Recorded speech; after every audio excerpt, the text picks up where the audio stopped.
La principale mission du régiment de service militaire adapté, c'est l'insertion sociale et professionnelle de jeunes Martiniquais qui ont entre 18 et 25 ans et qui sont éloignés de l'emploi avant d'arriver chez nous. Les transformations sont organisées dans différents pôles. Vous trouvez des formations telles que maraîchers, mais également des agents administratifs ou des agents techniques de vente. Nous allons voir le cours sur le postal, vous allez voir à quoi il sert et ce que ça nous permettra de faire par la suite. Tout est disposition sur la suite et sur le gestionnaire. On a ensuite un pôle tourisme, hôtellerie, restauration, où évidemment on va former de futurs cuisiniers, de futurs serveurs, ou des agents qui vont travailler dans l'hôtellerie.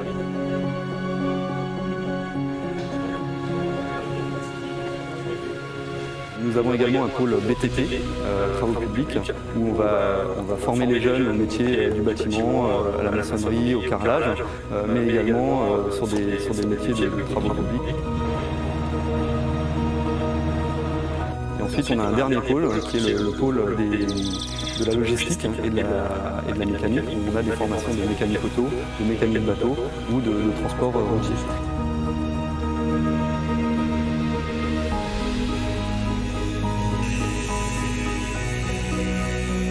Je suis venu apprendre un métier de plombier. Cette formation m'apportera déjà un respect envers moi-même, mais en autrui. M'apprendre à me débrouiller seul, à être indépendant, surmonter les étapes de la vie qui sont vraiment pas faciles. Et puis peut-être sortir d'ici avec un CDI ou autre. J'ai appris à avoir le respect des autres et à écouter les autres. La pédagogie du SMA est assez particulière parce qu'elle est physique. J'ai appris aussi qu'il y a des règles, que c'est pas tout le temps qu'on peut faire casse à tête, qu'il faut savoir respecter autrui. Le SMA représente pour moi beaucoup de courage, beaucoup de cohésion, beaucoup de persévérance. Beaucoup. Section repos. Repos toujours dans l'organisé, tous les galons, capitaine, commandant, lieutenant-colonel. Avant, j'étais à leur place et maintenant, ça m'a fait toujours un pincement au cœur de voir comment ça a évolué, comment j'ai évolué. De savoir que maintenant, je suis plus à leur place, mais que c'est moi maintenant qui les encadre pour qu'ils puissent après peut-être encadrer d'autres. J'accueille les nouveaux stagiaires qui arrivent de l'extérieur, qui cherchent une insertion, de leur apprendre les bases du militaire pour qu'ensuite ils puissent ventiler vers les sections de formation. Citoyen français, je fais bien les valeurs de liberté, d'égalité et de fraternité dans mon pays. Volontaire du SMA, je m'engage à acquérir le goût du travail bien fait, le sens de la rigueur et de la discipline afin de réussir mon intégration. Plusieurs jeunes qui viennent du SMA, notamment 2 chauffeurs de pelle, on a également un conducteur de moulin. Ce sont des ouvriers qui ont une très bonne formation directement au travail et qui ont un comportement, je dirais pas militaire, mais quasi militaire, qui savent obéir aux ordres et qui sont très productifs. Alors, un point de jeunes issus du SMA, c'est pour nous un gain de temps pour la formation parce qu'ils sont déjà opérationnels et c'est surtout au niveau de leur comportement. Ce sont des gens qui sont autonomes, qui savent ce que c'est que la discipline et avec qui on n'a aucun souci jusque-là.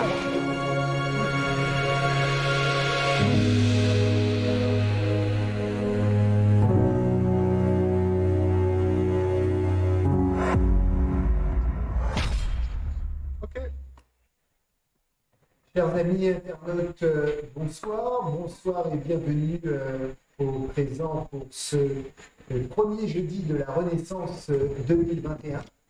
Permettez-moi donc, avant de débuter notre thème, de souhaiter mes vœux les meilleurs pour cette année. Nous sommes heureux d'en avoir fini avec 2020 et nous vous souhaitons le meilleur pour l'année 2021. Ce soir, nous avons l'honneur de recevoir le lieutenant-colonel Arnaud Cherbonnel et la volontaire stagiaire Madame Coupe pour nous parler de l'insertion des jeunes dans la vraie vie. Ce thème nous interpelle et nous sommes soucieux de connaître l'avis d'experts et notamment le rôle joué par le RSMA dans la formation de nos jeunes. Et je pense que c'est un sujet qui nous intéresse parce que nous voyons ô combien nos jeunes paraissent souvent désorientés.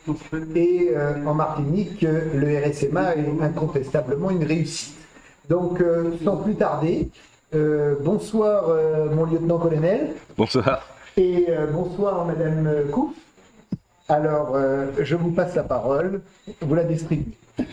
Merci. Donc à mon tour, avant de commencer, je vous souhaite à tous, en présentiel ou sur Internet, mes meilleurs vœux pour cette année qui commence. Aujourd'hui, l'objectif, c'est de parler de l'insertion des jeunes martiniquais dans la vraie vie. Donc pour commencer cela, avant que je commence mon exposé, je me suis dit que le mieux était de commencer par la vraie vie. Et donc c'est pour ça que j'ai demandé à ma volontaire stagiaire d'être présent.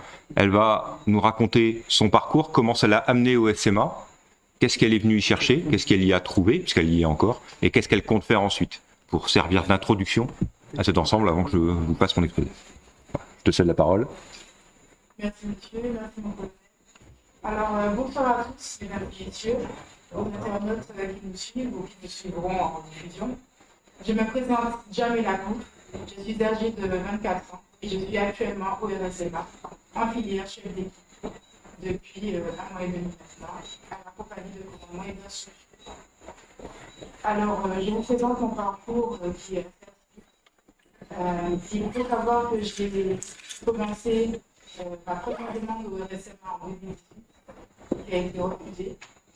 Puis je suis de nouveau, après un an, revenue au RSMA en 2020 et en 2019. Ça a échoué également. Donc les deux raisons, c'était les aptitudes physiques, donc ma santé prioritairement. Et ensuite, je suis revenue en 2020. J'ai réussi, après justement pour la 2 ans, à perdre du poids, puisqu'il s'agissait aussi de cela, et à pouvoir un peu stabiliser sur d'autres choses, sur le cadre du développement personnel. Et j'ai pu acquérir une bonne validation pour mon entrée dans la cohorte de formation militaire initiale de novembre 2020, avec justement la responsable et chef de section. À cette suite, avant même d'être acceptée, j'ai eu en fait un stage qui durait 1 semaine après avoir eu le 3e nom, on dira de 2020, parce qu'en octobre, je vais rentrer en âge touristique. Et ce point-là, lors de l'incorporation, déjà tous mes effets, ma famille, et dit au revoir à ma famille, on se revoit dans un mois. Et bien, j'avais déjà repris 10 kilos. Et en maximum, et j'ai dû rentrer chez moi. J'ai eu un assez mauvais, une assez mauvaise réception justement de cette nouvelle. Ils n'ont pas forcément accepté et je n'ai pas pu rester dans le logement où je vivais par rapport à ce refus. Je pense qu'ils comptaient plus dessus que moi-même sur l'instant, mais moi j'y croyais et le FMA m'a suivi dans cette décision, dans cette force de persévérance d'ailleurs, et m'ont offert la possibilité d'avoir un stage de découverte où j'ai pu de l'état-major d'ailleurs à différentes structures, que ce soit le secrétariat, les comptabilités, la gestion des entrées du recrutement, aller aussi sur le terrain en recrutement sur les idées différentes et les différents acteurs qui nous accompagnent aussi dans nos missions, pouvoir voir tout ce qui se passe, savoir si vous voulez montrer par rapport à mon niveau d'études qui est comme licence commerce et marketing opérationnel, savoir si je peux rentrer volontaire stagiaire ou volontaire technicienne, parce que nous avons aussi plusieurs possibilités en fonction de notre niveau aussi professionnel avant d'intégrer le RSMA. Et j'ai pu, au fil du temps, faire différents objectifs sportifs que j'ai pu remplir tous les matins. J'étais présente au rassemblement des compagnies, je faisais le sport avec eux. Chacun a pu m'accueillir avec leur personnalité, leurs conseils. Aujourd'hui, vous le voyez, je ne suis pas forcément la même personne qu'il y a un mois et demi. on dira qu'avant même d'être accueillie au RSMA lors de ma formation militaire en novembre, j'étais déjà accueillie au RSMA, les bras grands ouverts avec les différents services qui ont compris en fait que je venais pas seulement juste pour avoir une formation ou un permis ou un certificat ou éventuellement un salaire pour être nourri et logé, parce que certains pensent que le RSMA c'est juste ça. Non, ça va bien plus loin. J'ai eu un appui humain, compréhensif, et cela m'a permis en fait de me dépasser chaque jour et de remplir mon objectif. Poids en une semaine, j'ai perdu 10 kilos. On y a mis ce qu'il fallait. Hein. On y a mis ce qu'il fallait. Avec ce soutien moral et physique, j'ai gagné, et qui m'a permis aujourd'hui d'être parmi les 12 volontaires stagiaires de la nouvelle filière chef d'équipe, que l'on appelle pour l'instruction spécialisée là-bas. Alors, j'ai effectué ma formation militaire initiale qui a duré 1 mois. Ça n'a pas été facile, il y a eu la boue, les marches, le sable, le mangrove, les activités physiques qui étaient beaucoup plus présentes, ainsi que les instructions au commandement et à tout ce qui se passe dans la vie d'un militaire et aussi d'un civil. Parce que l'image que nous avons quand nous rentrons au RSMA, c'est aussi l'image que nous devons tenir au quotidien. Et malheureusement, certains jeunes n'en prennent pas conscience. Et c'est aussi pour cela qu'aujourd'hui, beaucoup de personnes ont une image fébrile du RSMA. Sauf que lorsqu'on prend le temps de voir certains éléments aussi au quotidien, en intérieur et à l'extérieur des compagnies, dans les cadres civils, nous voyons qu'il y a quand même une belle évolution de leur entrée à leur insertion après le RSMA. Alors, pour compléter, j'aimerais remercier votre invitation ce soir pour aussi partager cet élément. Ce que je retiens justement de toute cette initiative, de toute cette expérience personnelle, c'est que j'ai eu un développement de ma confiance en soi, une sociabilisation qui a été grande en très très peu de temps, et une maîtrise aussi de ce que je pouvais faire, de ce que je pouvais être, que ce soit personnellement ou aussi en entreprise, dans un futur poste.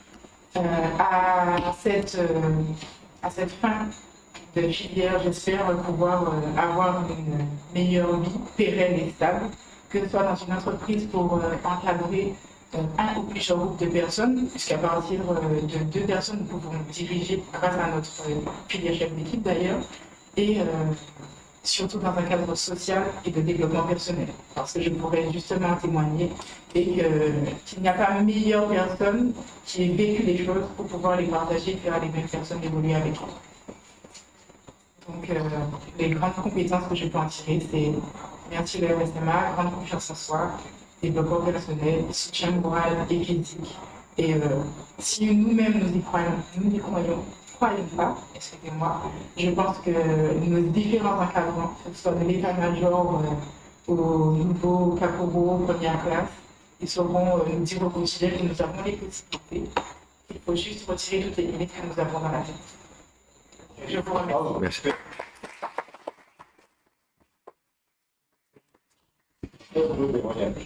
Très beau. En tout cas, moi, je retiens que c'est pas la peine de payer des millions pour faire retraite chère. On arrive en une semaine à le faire. C'est une question de volonté. Merci. Il me revient donc la délicate tâche ce soir de vous parler de l'insertion des jeunes Martiniquais. Mission délicate tant par le sujet que vous me demandez de traiter que par la qualité de celui qui doit traiter le sujet. En effet, le RSMA est bien un organisme d'État dépendant du ministère des Outre-mer dont la mission est l'insertion socio-professionnelle au profit des jeunes ultramarins. Il convient cependant de rester modeste sur mes propres connaissances. En effet, si je sers aujourd'hui pour la 3e fois dans un régiment du service militaire adapté, prendre la tête d'un RSMA ne fait pas nécessairement de moi le spécialiste incontesté de l'insertion de la jeunesse, et encore moins un spécialiste de la Martinique, quand le jour de Noël, j'ai fêté mes 6 mois de présence sur le territoire. Donc vous m'excuserez pour certaines erreurs et approximations, parce que je n'ai pas la prétention de tout maîtriser. Vu qu'une mission ne se refuse pas et que finalement les défis les plus difficiles sont toujours ceux qui sont les plus intéressants à la fin, je vais donc remplir la mission qui m'a été demandée de vous parler de l'insertion des jeunes Martiniquais dans la vraie vie. C'est un sujet qui peut sembler par bien des aspects très subjectifs. 4 jeunes qui squattent devant un immeuble, qui écoutent de la musique un peu forte et qui boivent de la bière, et tout de suite les mots problème d'insertion, problème d'insécurité, jeunesse en déshérence apparaissent. Quelqu'un leur a-t-il seulement demandé si eux ils se ressentent pas insérés, s'ils ont un problème d'insertion, ou si finalement ils vivent très bien la vie où ils sont? Je reviendrai sur cet aspect lorsque j'aborderai réellement les problèmes de l'insertion. Mais il y a aussi, on peut se poser la question de savoir s'il y a des raisons réelles de se poser la question s'il y a un problème d'insertion ou pas. 2 chiffres pour moi justifient l'intérêt de la discussion de ce soir que je compte avoir avec vous. Tout d'abord, le chômage des jeunes de 15 à 29 ans a atteint 36% en 2019 en Martinique, ce qui pose un vrai problème. D'autre part, la Martinique, depuis un certain nombre d'années, perd quasiment 0,8% de sa population tous les ans. Et quand on regarde la pyramide des âges de l'INSEE, on s'aperçoit que c'est essentiellement dû à une émigration de la jeunesse à partir de 15-20 ans, c'est-à-dire au moment où ils entrent dans la vie active, et un retour qui se fait uniquement au moment de la retraite. On a une pyramide qui le montre très bien. Donc ce dernier point, à mon sens, met en lumière un vrai problème d'intégration de la jeunesse, qu'on peut parfois relativiser, parce que si vous prenez, je pense, la pyramide des âges de la Creuse, en métropole, elle doit être pas très loin de ça. Mais c'est encore plus marqué du fait de l'insularité et de l'éloignement avec la métropole lors de ces mouvements. Donc pour cela, on peut se poser la question tout d'abord de qu'est-ce que l'insertion? On va commencer par un petit peu de sémantique. L'insertion, c'est un processus qui conduit une personne à trouver une place reconnue dans la société. C'est ça la définition de l'insertion. Tout d'abord, l'insertion, donc on va bien la différencier, ce n'est pas la réinsertion. Là, le terme de réinsertion s'emploie uniquement, officiellement, pour les personnes en sortie de prison. Les personnes que l'on a donc officiellement, pendant quelque temps, retirées de la société et qu'on va réinsérer. Donc on limitera bien le propos à l'insertion, puisque la réinsertion pose ses propres problématiques, ses propres sujets, qui ne sont pas traités, que je ne traiterai pas ce soir. L'insertion peut prendre plusieurs figures. Insertion professionnelle, insertion sociale, insertion globale. L'insertion professionnelle est alors définie comme la mise ou la remise en contact avec le milieu professionnel et le milieu du travail. L'insertion socio-professionnelle, objectif du SMA, est donc bien de permettre à une personne de trouver une place dans la société, notamment via un emploi ou une poursuite de formation. C'est bien ça l'objectif. On voit donc, quand on pose cette définition, apparaître 3 parties prenantes, importantes et centrales dans ce processus, que sont la personne en recherche d'insertion, l'emploi, le plus souvent représenté par l'employeur, et la société. Et c'est bien dans le jeu de ces 3 personnes, de ces 3 acteurs, que va se trouver l'insertion. La société, telle que je la définis, c'est bien à la fois le milieu dans lequel l'insertion doit se faire, et à la fin, le juge de l'insertion, puisque c'est bien le regard de la société qui dit que la personne s'est insérée ou pas. L'employeur se voit ici au sens le plus large, c'est-à-dire l'employeur public, l'employeur privé, qu'il soit administratif, que ce soit une entreprise. Et enfin, la personne, elle, c'est une personne individuelle. C'est donc de la rencontre de ces 3 parties prenantes que va se créer l'insertion. On peut alors définir l'insertion comme la meilleure relation possible entre ces 3 acteurs. Cependant, ces 3 acteurs, bien sûr, ne sont pas de pieds équivalents, tant par leur capacité à évoluer rapidement. Il est plus facile de faire changer une personne que l'ensemble de la société, et que dans les lourdeurs des mesures qu'on va prendre pour faire ce changement. C'est bien pour cela que la majorité des actions, quand on parle d'action d'insertion, se concentre uniquement sur la personne, parce que c'est ce qui est le plus rapide et le plus efficace à mettre en œuvre. Deuxième terme de l'équation de la question que vous m'avez posée, la jeunesse martiniquaise. Qu'est-ce que la jeunesse martiniquaise? On considère globalement la jeunesse comme étant la période qui s'étend dans les statistiques entre 15 et une année constitue entre 25 et 29 ans. Alors, travaillant au SMA, je vais me limiter aux jeunes que je reçois chez moi, c'est-à-dire que je vais vous parler de la jeunesse en la bordant par sa limite basse par 18 ans, puisqu'aujourd'hui encore, on ne recrute qu'à 18 ans. pour ceux qui suivent un petit peu l'actualité du domaine, et notamment la loi sur l'école de la confiance qui a été votée, on essaye d'étendre, le gouvernement essaye d'étendre l'accompagnement des jeunes entre 16 et 18 ans. Donc on pose des questions au SEMA. Aujourd'hui, on recrute toujours qu'à 18 ans, mais on nous pose des questions pour descendre sur 16. Donc on commencera à 18 ans, et je m'arrêterai à 25 ans, limite de notre recrutement aujourd'hui. Spécificité autre du SMA et de son statut militaire, on ne recrute que des jeunes français. Je limiterai donc mon propos dans la jeunesse martiniquaise, à la jeunesse martiniquaise française, et ne parlerai donc pas de l'insertion des étrangers, qui pose elle aussi ses propres questions. C'est un vrai débat qui mériterait, je pense, si vous voulez le faire, une autre soirée, et ce ne sera sans doute pas moi le mieux placé pour en parler, mais l'insertion de jeunes étrangers arrivés en Martinique, vivant en Martinique, poserait aussi des questions. Donc une fois qu'on a posé ce cadre, on peut se dire que l'insertion en elle-même n'est un sujet que quand elle n'est pas naturelle. On vous parle toujours de problèmes d'insertion, de besoins d'insertion, on ne vous parle jamais d'insertion réussie, sauf quand on veut, en creux, vous présenter une solution à un problème d'insertion. Donc c'est un biais fréquent et qui va ressortir aussi dans ma présentation. En fait, on ne parle jamais des trains qui arrivent à l'heure. D'accord ? Le jeune qui réussit du premier coup le processus études, quel que soit le niveau qu'il envisage, stage si besoin, trouver un emploi, fonder une famille, personne ne va en parler, personne ne va parler de son insertion, puisqu'elle semble tellement naturelle.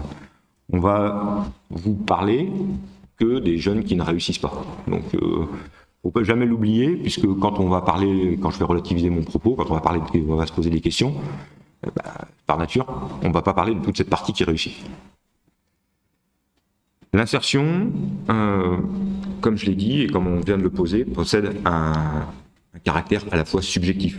En effet, pour revenir à mes jeunes buveurs de bière devant l'escalier, ils travaillent peut-être, un travail partiel, ils ont peut-être une autre source de revenus, puisque par exemple, et je parle de ressources légales, ils ont une aide de leur famille, ils ont des amis, ils ont une autre activité, et finalement, eux, ils se considèrent comme très bien insérés dans leur quartier, ils sont très contents de là où ils sont, de ce qu'ils font, ils ont des amis, ils ont une vie, et c'est donc bien la personne extérieure qui les voit comme un échec.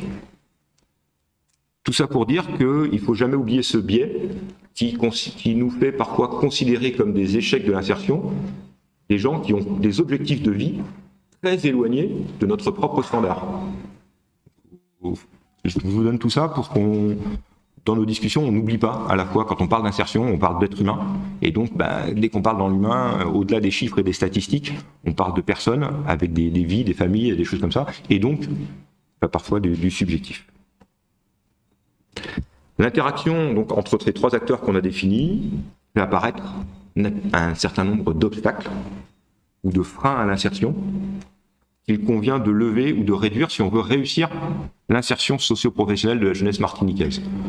Là, je vais vous faire brosser un tableau très noir, très large, de tous les freins que l'on peut trouver et que, pour partie, le SMA essaye de gommer ou qu'il reviendra à d'autres acteurs, d'autres entités, d'autres organismes un jour d'affronter pour pouvoir lever ces freins. Ma présentation des freins, je m'en excuse d'entrée de jeu, est naturellement partiale, parce que c'est ma présentation. Et aussi parce que plusieurs freins que je vais vous présenter pourraient être attribués parfois à d'autres acteurs que ceux à qui j'ai attribué, parce que c'est souvent dans l'interaction que naît le frein. Donc voilà. Mais bon, le but ici, c'est pas de rejeter les fautes sur les uns ou les autres, c'est bien juste de présenter ces freins et d'essayer d'avoir un catalogue un peu exhaustif, pour qu'ensuite, aujourd'hui ou ailleurs, dans vos réflexions, vous ayez ces freins pour pouvoir savoir comment est-ce qu'on peut les lever. Tout d'abord, premier acteur, la société, elle génère en son sein un certain nombre de freins qui empêchent ou rendent plus difficile l'insertion d'une personne. Premier des freins, l'accès au logement. C'est vraiment un des freins courants à l'insertion de la jeunesse. En effet, sans logement autonome, il est difficile pour un jeune d'avoir une relation que je qualifierais d'adulte avec la société. Parce que tant qu'on reste, qui chez papa-maman, qui ailleurs, qui etc. On entre dans deux cas de figure. Soit on est au sens propre sans domicile fixe, c'est-à-dire qu'on va d'hébergement temporaire, en habitation d'amis, en solution de fortune. Soit on reste dans une relation de dépendance avec le propriétaire du logement, que ce soit une colocation de copains, que ce soit la famille, et donc on n'est pas dans l'idée d'une construction durable et donc d'une insertion stabilisée là où on est. Pendant du logement, le transport constitue souvent, et paradoxalement en Martinique, qui est pourtant un petit territoire, un frein réel à l'insertion. Par difficulté de transport, j'entends bien un transport autonome, c'est-à-dire non dépendant d'une personne tierce. Se faire amener par un ami, se faire amener par papa-maman, c'est une solution temporaire, très bien, mais qui est rarement durable si on veut réussir une insertion. Donc l'accès au transport, elle se fait via deux modes. Soit vous profitez des transports en commun, puisque ça c'est une ligne normalement fixe, etc. Et là, on peut dire que le fonctionnement aujourd'hui en Martinique, moi c'est ce que je constate, les transports en commun posent un problème pour l'insertion. De nombreux jeunes du régiment ont des soucis, qui pour rejoindre, qui pour trouver un travail, garder un travail, par rapport à ces fonctionnements de transport en commun. Si on n'utilise pas les transports en commun, c'est le transport individuel. Et là, on tombe sur l'accès au permis, l'achat de la voiture.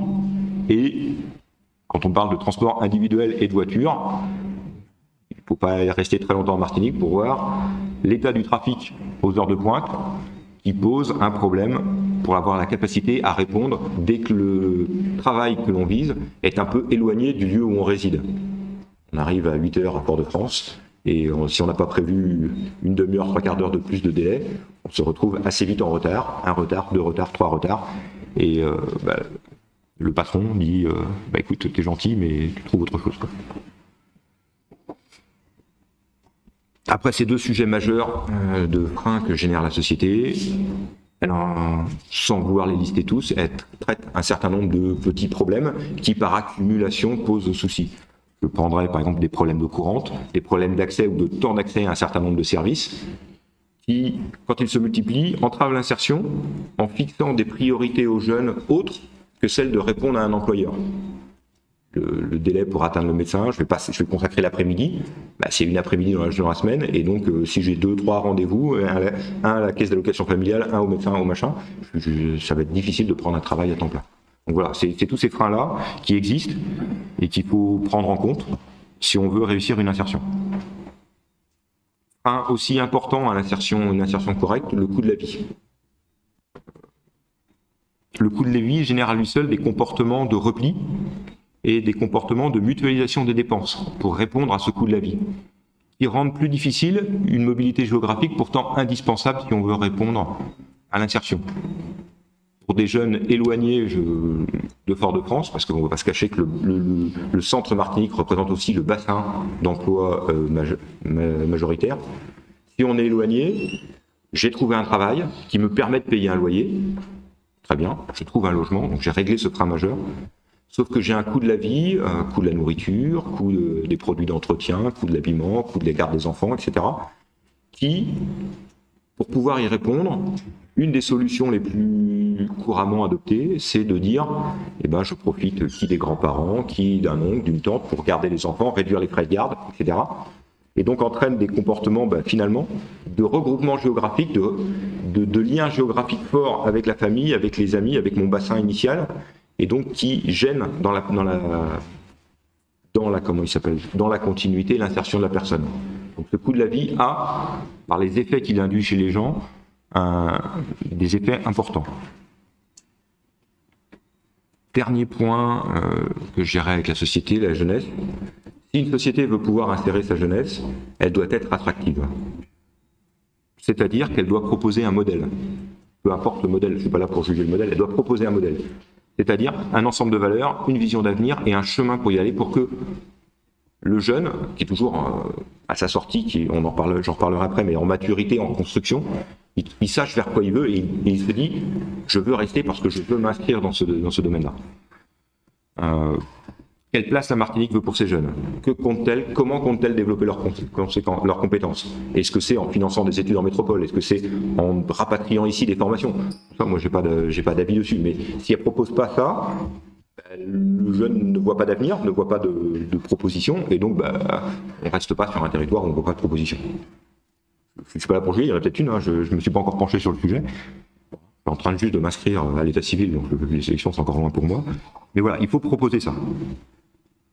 L'employeur, en tant que représentant de l'emploi, génère aussi des freins à l'insertion. Parmi les freins à l'insertion, l'image que renvoient certains métiers, ou les images qui collent à un métier. Pour décentrer un peu les exemples, je ne froissez personne.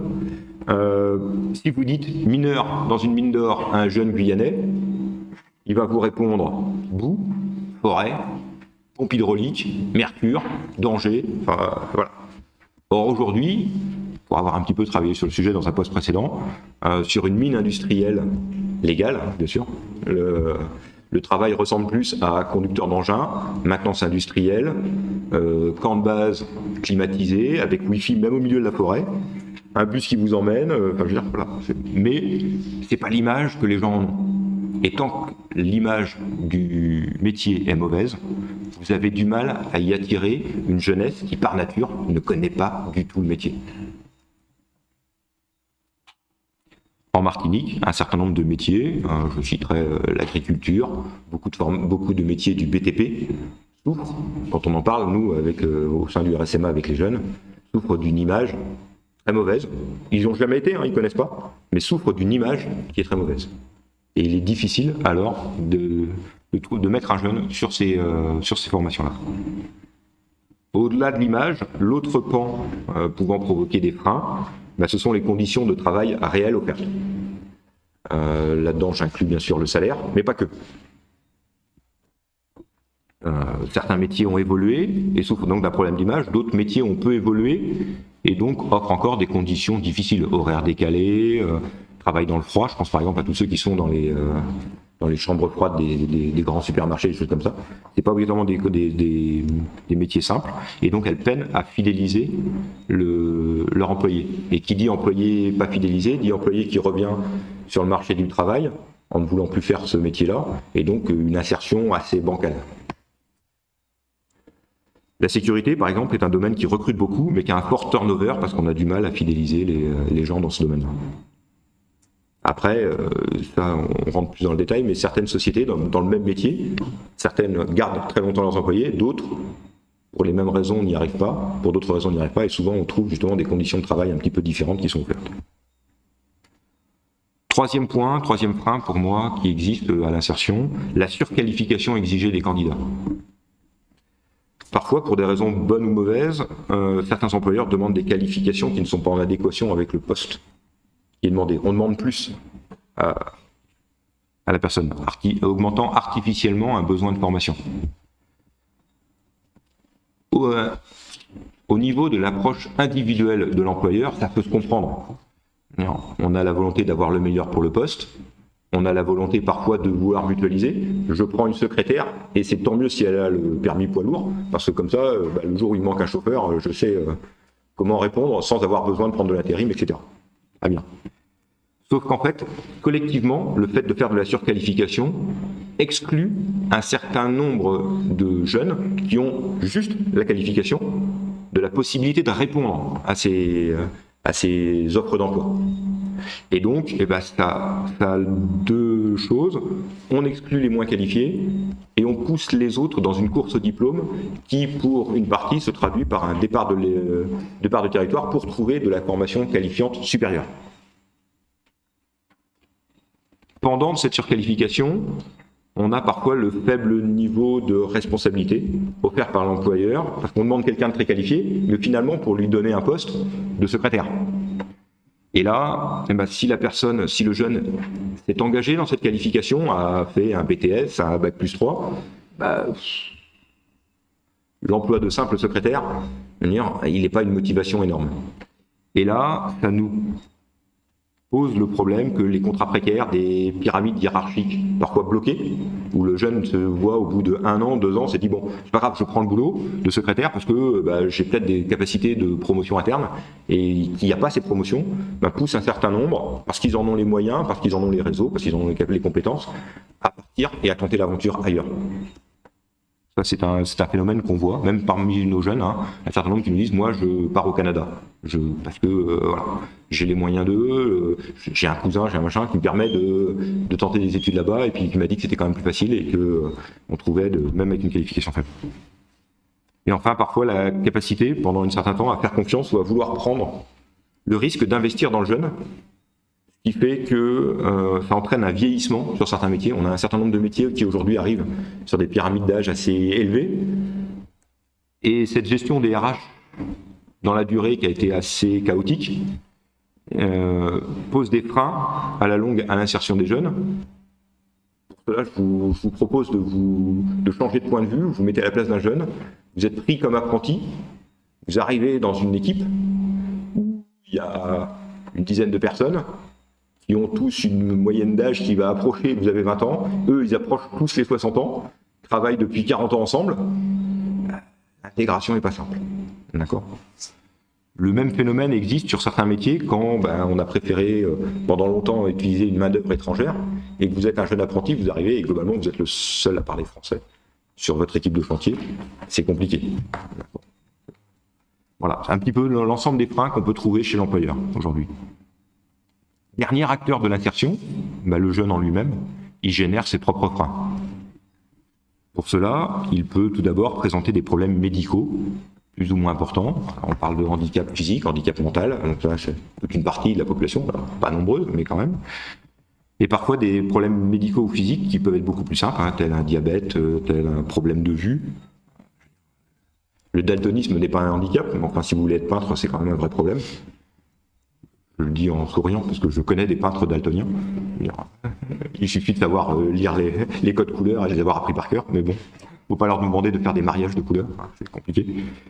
Dans le même ordre d'idée, un candidat à l'insertion peut poser des problèmes sociaux, tels que des démêlés avec la justice. Alors, je vous ai dit que je ne vous parlerai pas des jeunes en prison, ça je vais les exclure, mais enfin, sans aller jusqu'à la prison, c'est pas pour ça qu'on a un passé vierge de toute bêtise. Un certain nombre de nos jeunes ont eu des démêlés et j'avoue que quand un jeune se présente à un entretien d'embauche avec un bracelet électronique, censé pourtant faciliter son insertion puisqu'on ne l'a pas mis en prison, c'est rarement un facteur de réussite à un entretien d'embauche. Et là, parmi ces freins, on a celui du délai de traitement important. Parce que la bêtise a été faite il y a quelques années, la justice a mis le temps pour traiter l'affaire, et le jeune se retrouve avec un bracelet à 18 ans pour une bêtise de 15 ans, qui n'a aucun rapport avec l'emploi sur lequel il veut postuler, mais c'est vrai que c'est un frein qu'on est obligé de constater. Un frein important à l'insertion de nombreux jeunes est l'inadéquation entre leurs capacités actuelles et leurs objectifs. Ça, c'est un biais qu'on voit souvent parmi nous, nos jeunes au RSMA. Ils visent des métiers qui leur sont impossibles.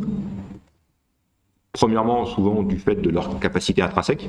Je veux dire, tout le monde n'a pas la capacité d'abstraction intellectuelle d'un professeur de mathématiques agrégé normal.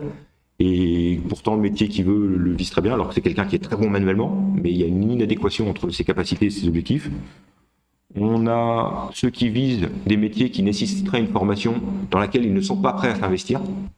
J'ai en tête l'exemple d'un jeune qui voulait faire une école de design à Bordeaux. Et c'était vraiment son objectif, il voulait être designer, il voulait faire des meubles, il voulait faire des choses comme ça.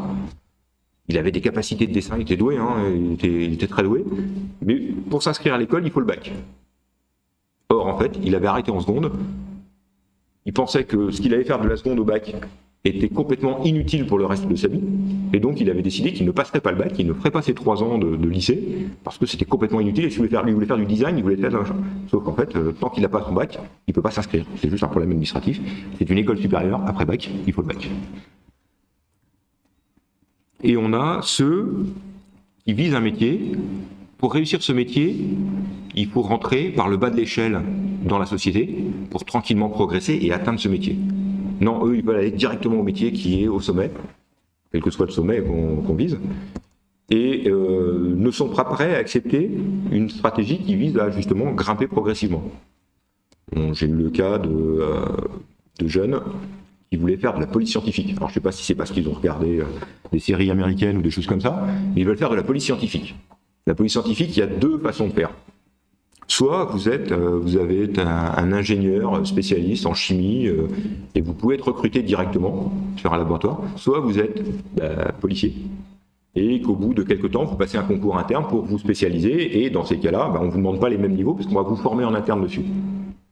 Vu le parcours de ces jeunes, ils sont pas ingénieurs, ils étaient ceux que j'avais vus, n'étaient surtout pas ingénieurs chimistes, n'étaient pas bacheliers d'ailleurs. Et donc, eux, la voie normale, s'ils veulent réussir dans ce métier, qui est pourtant leur rêve, il faut accepter de faire policier, de commencer sans doute à un carrefour, et ensuite de passer des concours internes. Mais ça, ils s'en sont pas prêts, ils ne veulent pas le faire, ils veulent pas rentrer par la petite porte, entre guillemets, je mets des guillemets bien sûr sur le mot petite porte, et donc, ils n'y arrivent pas. Puisque eux, face à cette situation de blocage de ne pas pouvoir atteindre leur métier, ils adoptent pour un certain nombre des stratégies du tout ou rien. Puisque je n'ai pas le métier de mes rêves, je ne fais rien. Je ne tente pas un chemin, je ne fais pas une progression, je reste sur rien. Un autre frein majeur que l'on peut trouver avec la jeunesse, et là aussi je reviens sur mon biais où c'est bien la jeunesse qui passe parfois au SMA et pas la jeunesse qui s'est insérée directement, c'est une absence de maturité, ou autrement dit, une maturité plus tardive dans les comportements. J'entends par maturité le fait d'avoir compris qu'on ne peut pas construire sa vie par la dépendance aux autres, que ce soit aux parents, que ce soit aux institutions, ce n'est pas à la mission locale, ce n'est pas à l'État, ce n'est pas à la commune, ce n'est pas à mes parents, de gérer ma vie. Quand je suis un adulte, c'est moi qui vais construire ma propre vie. Le résultat de cette absence de maturité se traduit par une satisfaction de la situation actuelle.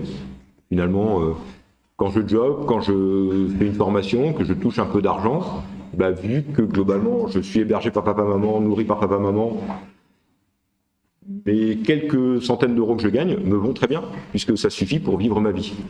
Mais c'est pas avoir un comportement adulte, parce que croire que papa-maman sont éternels et vont être éternellement à ma place, c'est ne pas me mettre à leur place à eux. Donc soit je me satisfais de la situation actuelle sans vouloir construire autre chose, et là on trouve des stratégies de maintien de la situation actuelle. Je fais une formation uniquement pour la formation, parce que ça me permet de couvrir un an, et à l'issue de cette formation, je vise une autre formation dans un autre métier qui n'a rien à voir. Je voulais surtout pas faire le premier, je ne voudrais pas faire le deuxième non plus, je veux juste cette formation pour pouvoir maintenir l'état actuel en formation, hébergé chez papa-maman, et je continue comme ça tranquillement ma vie. Ou, au contraire, une projection dans le rêve sans avoir conscience de la réalité. Qu'est-ce que tu veux faire dans la vie ? Je veux faire youtubeur. Ou star de la réalité. Star de la télé-réalité, ça c'est un vrai métier. Enfin, je veux dire, il y a des gens qui en vivent très bien, c'est pas la question. Mais quand je dis qu'on est dans le monde du rêve, c'est que les gens ne voient pas le travail derrière, parce que même ce métier-là, ça demande souvent un peu de travail derrière, et surtout, ils ne mesurent pas le taux d'échec. Pour un qui réussit, j'ai 1000 échecs. 1000 échecs, je n'ai pas fait de statistiques, c'est peut-être 10 000, peut-être 1 million, j'en sais rien. Mais voilà, eux, ils ne voient que la personne qui a réalisé, c'est dans ce sens-là qu'on est sur le monde du rêve, puisque les métiers qu'ils visent sont des métiers qui, certes, sont très exposés le plus souvent médiatiquement, mais ne concernent finalement qu'une infime partie des gens de la vraie vie, pour revenir sur le thème du sujet, de la vraie vie. Dernière catégorie de freins, je vous promets, j'arrête. Les freins que je qualifierais de freins entre les acteurs. Premier de ces freins, le soutien familial. Un certain nombre de nos jeunes, voire de très jeunes, ont besoin de s'occuper qui de leurs parents, qui de leur fratrie, qui déjà de leurs enfants avant même d'avoir fini leur formation. Et quand on est chargé de famille, que ce soit légalement ou par un besoin, comme je vous dis, pour les parents ou la fratrie, il est difficile de se mettre dans l'insertion. Quand vous n'avez pas de revenus pour vous-même payer une assistante maternelle, il est difficile pour une jeune femme de se rendre disponible pour son propre emploi. Et là, on rentre dans un cercle assez vicieux qui fait que la personne n'a pas d'emploi, ne peut pas payer une assistante maternelle, donc reste à la maison garder l'enfant et on tourne comme ça en rond si on ne lui trouve pas une solution. Et la solution, on ne la trouvera pas par elle-même.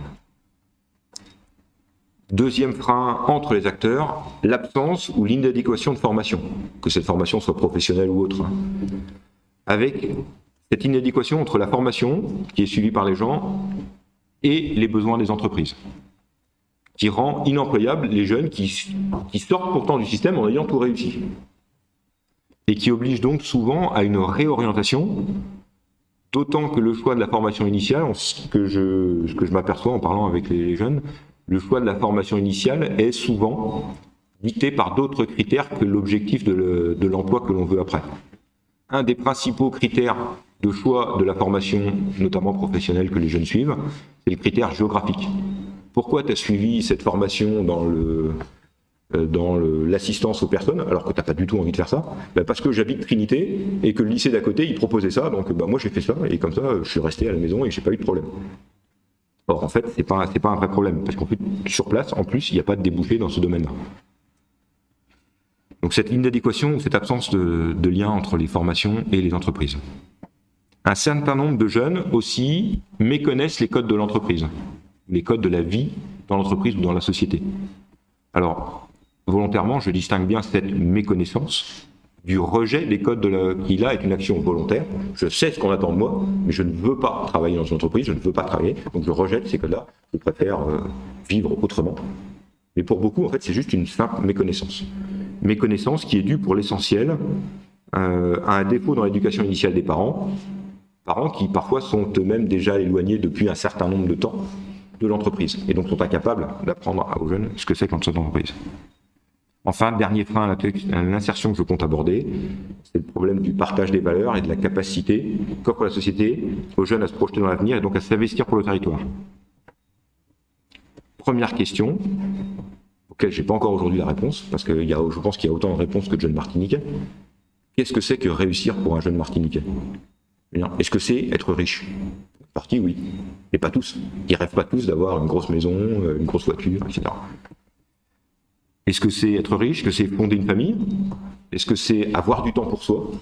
Quand on parle avec un certain nombre de jeunes, ils vous disent « Non mais moi, un travail à temps partiel, 2 jours, 3 jours par semaine, ça me va très bien. Le reste du temps, je suis au bord de l'eau, avec les copains, avec la famille, avec les amis. Et ça, c'est mon rêve dans ma vie. Je veux surtout pas un travail à temps plein. C'est pas ce que je veux. » Est-ce que c'est préparer sa retraite? Alors là, c'est de la vision très long terme, mais j'en ai pas encore croisé, mais bon, on sait jamais. Peut-être qu'il vit ça. Être reconnu dans son quartier. Voilà, moi j'ai à une époque, il y a, je vais dire au 19e siècle, le but c'était d'avoir un travail d'honnête homme. Voilà. Je ne suis pas sûr que ce soit le but de tous aujourd'hui. Être reconnu dans son quartier, en bien ou en mal, je veux dire, du moment qu'on parle de moi, j'ai réussi. Voilà. Donc la question de qu'est-ce que réussir aujourd'hui pour un jeune martiniquais, je ne suis pas le mieux placé pour en parler, je pense qu'il faudra interviewer et faire une vraie statistique sur les jeunes martiniquais. Bien, après avoir été un peu long et avoir abordé ces freins à l'insertion, j'aborderai un peu plus rapidement le système SMA. Non que celui-ci présente une panacée. Si le SMA était parfait, en ayant transformé la société, en ayant résolu tous les problèmes d'insertion, je ne serais pas là devant vous ce soir, puisqu'il n'y aurait pas de problème. D'accord. Le SMA n'a pas vocation à transformer la société, donc déjà tous les freins sur la société, je ne vais pas les résoudre. Il présente cependant, le SMA, un modèle déployé sur tous les Outre-mer aujourd'hui qui donne globalement satisfaction pour une partie de la jeunesse. Je reviens bien dessus, les jeunes de 18 à 25 ans de nationalité française. Pas trop handicapés. Pour certains handicaps, on arrive à faire des résolutions et à les faire rentrer dans le gabarit, mais moi je suis désolé, je ne prends pas, pour des raisons de statut militaire, je ne prends pas des jeunes en fauteuil roulant, je ne prends pas des jeunes qui nécessitent pourtant des réussites à l'insertion. Qui a tellement donné satisfaction dans cette frange de la société, de cette jeunesse qui lui est confiée, qu'on l'a adapté. Alors on a adapté le SMA, le système militaire adapté, on l'a adapté à la métropole, pour faire le SMV. Qu'est-ce que le SMA? Alors, le concept de service militaire adapté a été créé il y a 60 ans, à Fort-de-France. Pour se replacer dans le contexte historique, la Martinique, en 1961, est un jeune département d'une quinzaine d'années qui a souffert de troubles sociaux importants à la fin des années 50, tout début des années 60. En parallèle, on a une réforme du service national en France qui le rend obligatoire pour tous les ultramarins. Une partie jusqu'à présent était dispensée, mis en congé, etc. Donc, afin de pallier l'absence de formation sur le territoire, afin de pallier l'absence d'un certain nombre de grosses infrastructures, le général commandant à l'époque les forces armées des Antilles-Guyane, basé à Fort-de-France, propose de créer des unités de service militaire adaptées qui permettraient de réaliser des travaux importants et de former les jeunes pendant leur temps de service national, rendre ce service national utile au territoire. Ce concept est d'abord déployé en Martinique, Guadeloupe, Guyane, et ensuite il est progressivement étendu pendant les années 70-80 à tous les outre-mer français. Arrive la suspension du service national en 1997 et se pose la question de l'avenir du service militaire adapté. Les Outre-mer ont demandé le maintien du dispositif sous une forme revue. Donc, le ministère de la Défense, les armées aujourd'hui, continue de détacher auprès du ministère des Outre-mer un certain nombre de cadres militaires afin qu'ils assurent la formation et l'insertion d'une partie de la jeunesse ultramarine. Après les appelés sont donc venus les volontaires, qui caractérisent aujourd'hui le système SMA. Après le temps des grands travaux d'infrastructure, qui était le début du SMA, la priorité est aujourd'hui placée sur l'insertion socio-professionnelle. J'insiste sur ce terme, la mission du SMA, c'est l'insertion socio-professionnelle. La formation n'est donc plus que le moyen de cette insertion. Ce qui veut dire, et c'est ce que je répète tous les jours à mes cadres, parce que c'est ce qui nous différencie d'un certain nombre de centres de formation, entre le choix du diplôme et de l'emploi, la priorité va toujours à l'emploi. Le mieux, c'est de réaliser les deux. Il réussit son diplôme et après, on lui trouve un emploi. Mais afin de réussir l'insertion, il faut saisir l'emploi quand il se présente. Donc, tant pis, on était à une semaine du diplôme, on a une place dans une société, je veux dire, une place intéressante qui va lui permettre d'être stable dans la durée. Je ne parle pas d'un contrat de 15 jours qui a une place stable. Et tant pis, il n'ira pas à l'examen. On l'enverra chez le patron. Parce que, à la fin, le diplôme, ça reste qu'un bout de papier. Il n'aura pas plus, probablement beaucoup plus appris pendant les 15 jours qui restera. Mais s'il a trouvé un emploi, au moins, il est beaucoup plus stable et ce sera beaucoup plus simple. Et son insertion sera réussie dans la durée. Donc, c'est bien ça la différence. Dernière étape, au tournant des années 2010, le SMA a vécu une autre évolution majeure dans ce qu'on a appelé dans le cadre du plan SMA 6000. Ce plan a provoqué un doublement des effectifs de volontaires, stagiaires, entre 2010 et 2017. On est passé de quasiment 3000 personnes accueillies sur l'ensemble des Outre-mer à 6000. Donc, pour avoir connu une partie de cette période, ça s'est traduit par des contraintes importantes en interne, des contraintes de besoin de bâtiments, des contraintes d'encadrement, parce que,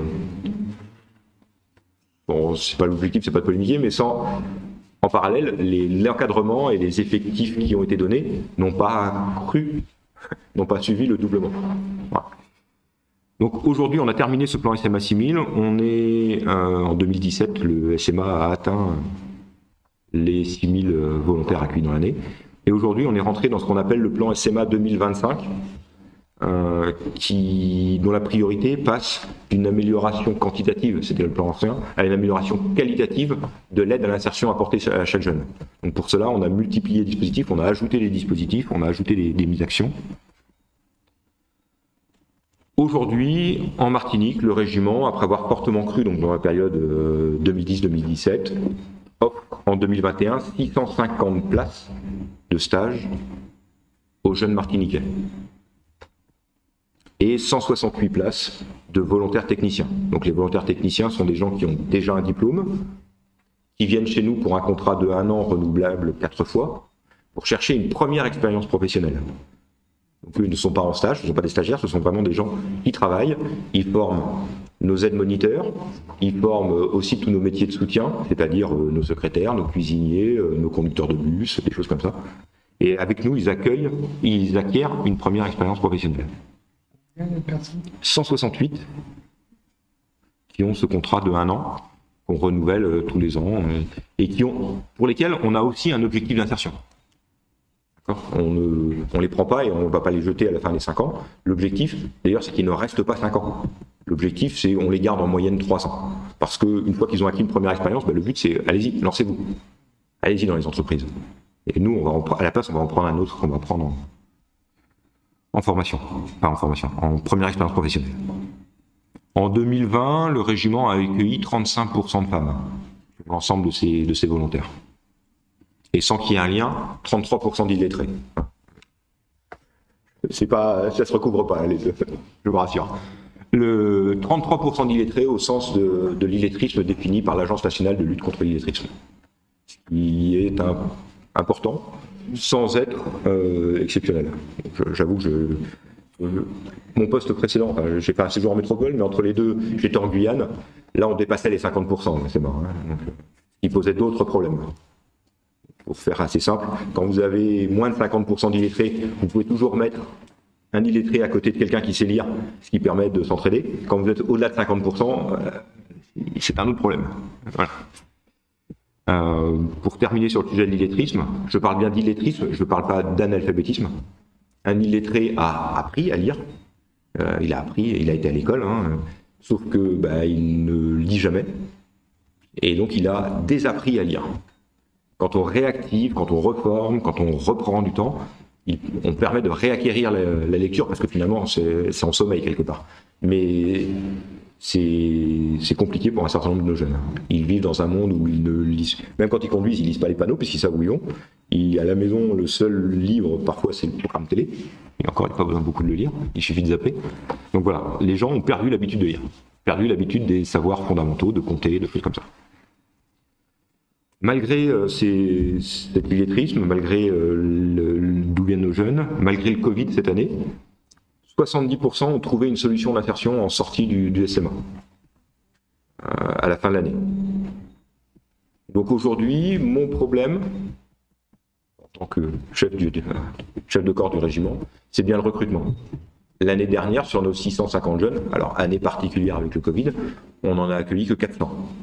La Martinique a perdu 250 places, puisqu'ils étaient offerts, payés, prêts à, et on ne les a pas eu nos jeunes.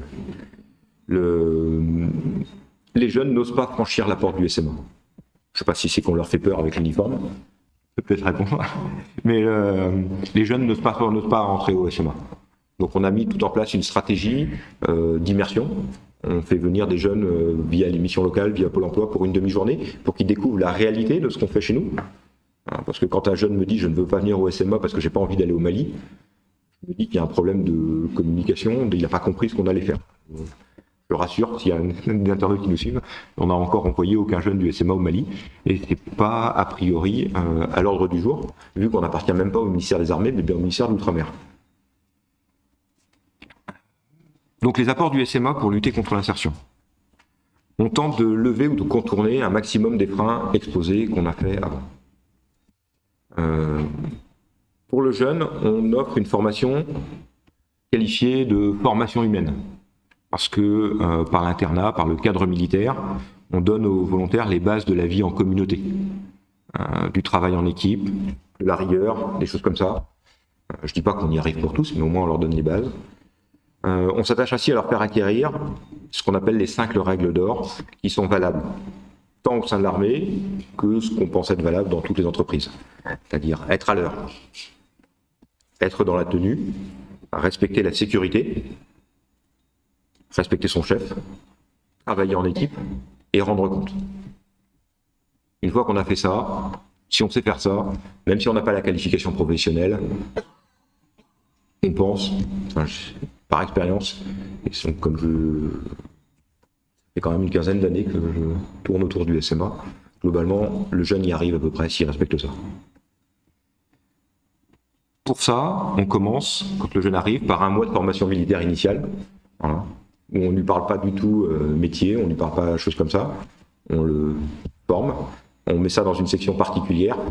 D'ailleurs, il y a plusieurs métiers en même temps, et c'est pas grave parce que c'est pas ce qui nous intéresse, et on leur apprend la vie militaire, la vie en collectivité, on y ajoute quelques exercices, un peu physique, un petit peu de terrain, un petit peu d'aller dormir. Alors pour ça, on a le camp de Lance-Figuier sur le sud, qui nous sert un petit peu. Voilà. Je vois qu'il y a quelques souvenirs. Voilà. Dans ce même ordre d'idée de la formation que je qualifie d'humaine, le régiment a comme mission secondaire l'assistance aux populations, notamment en cas de catastrophe naturelle. Pour moi, les deux missions ne sont pas indépendantes. En effet, quand un jeune participe à une mission, et pour l'avoir vu, donc il y a eu par exemple, j'ai vu des jeunes qui ont participé à Irma, mais sans aller obligatoirement sur de la catastrophe naturelle de ce type-là, parce que clairement Irma, ça transforme un jeune qui y participe. De voir d'autres personnes qui ont tout perdu. Enfin, voilà, les jeunes mûrissent en un mois. Vous voyez les jeunes qui ont été transformés, mais sans même aller participer à ce type de mission. On a fait plus récemment de la lutte anti-moustique. C'est beaucoup moins visible, c'est beaucoup moins médiatique. Mais les jeunes qui participent, avec les communes, avec les choses comme ça, quand les gens leur disent merci, quand les gens leur disent merci pour ce que vous faites, merci du temps que vous nous consacrez, de ce que vous faites, et ben pour un jeune qui est en échec scolaire, qui pas eu, etc., de s'apercevoir qu'il est utile. Et donc de prendre conscience qu'il est utile à la société, qu'il est utile aux autres, c'est valorisant. Et les jeunes acquièrent cette maturité, en tirent une vraie expérience.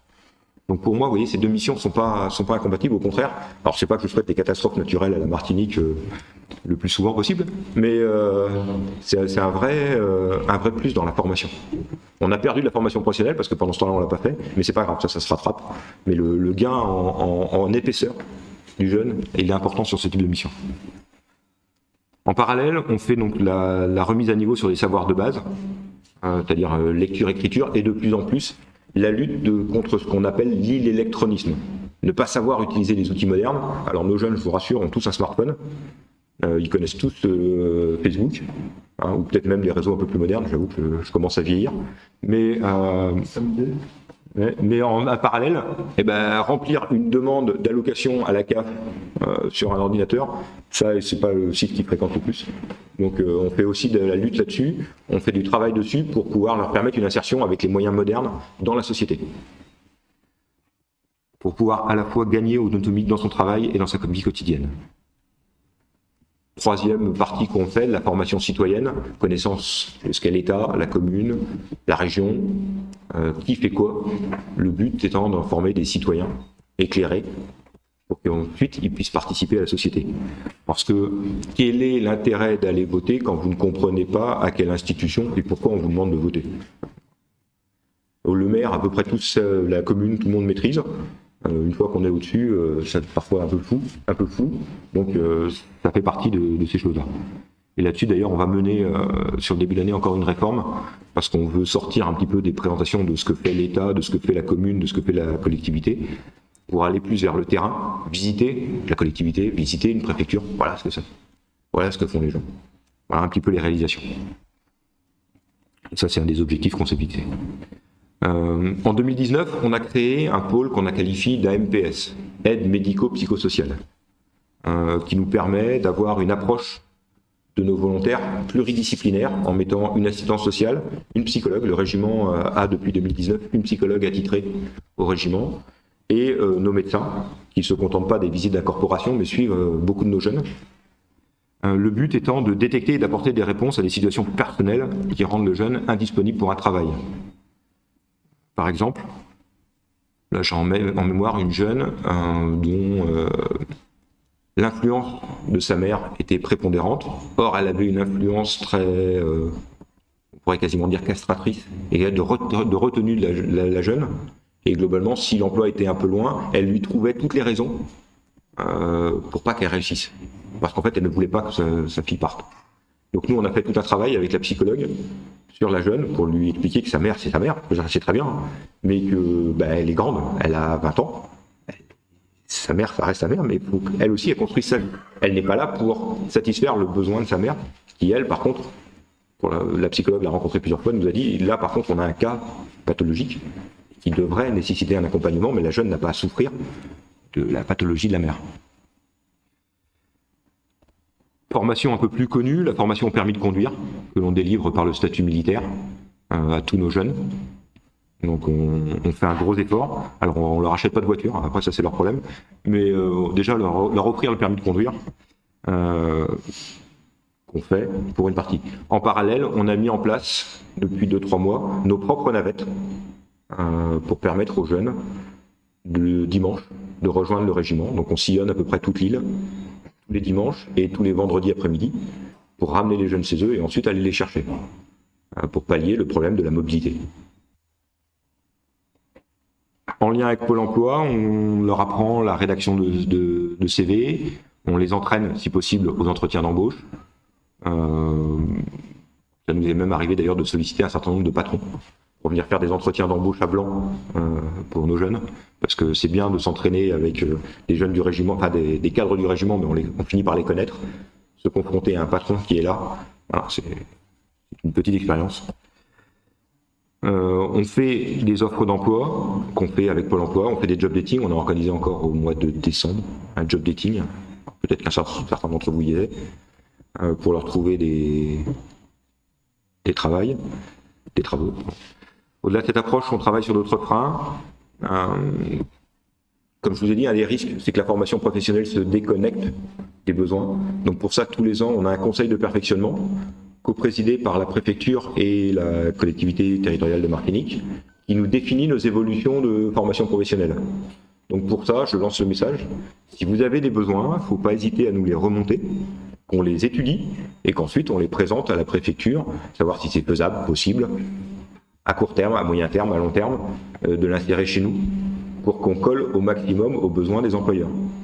C'est un processus tous les ans, et c'est un processus qui nous semble important, parce qu'on ne peut pas tout faire, on ne peut pas multiplier les formations, donc l'important c'est d'offrir les formations qui sont indispensables à la Martinique. Ainsi, en 2020, on a créé la filière chef d'équipe pour répondre à un besoin qui nous est remonté d'encadrement de proximité, notamment pour la grande distribution et pour le BTP, qui cherche des managers de contact pour prendre une partie du chantier, pas des gens qui vont gérer un chantier, c'est pas ça l'objectif, c'est bien gérer la journée, une équipe de 3 personnes sur cette partie du chantier. Donc c'est l'objectif de la filière chef d'équipe que suit la volontaire stagiaire. Un certain nombre de métiers, comme je vous ai dit, souffrent d'une mauvaise image. Donc on essaye d'organiser des rencontres, des visites d'entreprise, des visites, des rencontres in situ, pour que les jeunes découvrent la réalité de ces métiers. On fait aussi venir au régiment, on l'a déjà fait, des entreprises qui viennent présenter à un parterre de volontaires, voilà ce que c'est mon métier, voilà ce que c'est notre réalité chez nous. Venez voir, venez découvrir. En parallèle, c'est particulièrement vrai dans le BTP, on a du mal à recruter des jeunes. Les jeunes ne viennent pas dans le BTP. Donc ce qu'on a mis en place à partir de cette année, c'est ce qu'on appelle des filières découvertes. C'est-à-dire qu'on dit à des jeunes, ok, tu sais pas ce que tu veux faire. Or, le programme aujourd'hui habituel au SMA, c'était de s'inscrire dans une filière pour suivre une formation pendant 1 mois. Ok, tu sais pas ce que tu veux faire, c'est pas grave. Nous, on te signe un contrat de 6 mois, tu viens chez nous, et pendant ces 6 mois, on va te mettre dans 3 à 4 filières. Pendant ces 6 mois, tu vas faire à chaque fois 1 mois, 3 semaines de découverte, et tu vas découvrir la réalité de ce que ces gens font.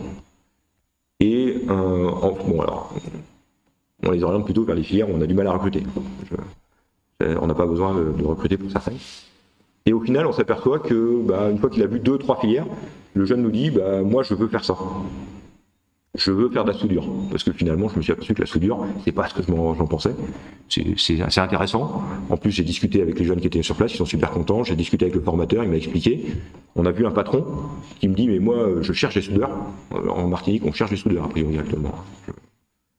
Si certains sont intéressés, ils peuvent postuler. Pas chez moi, mais directement chez les soudeurs.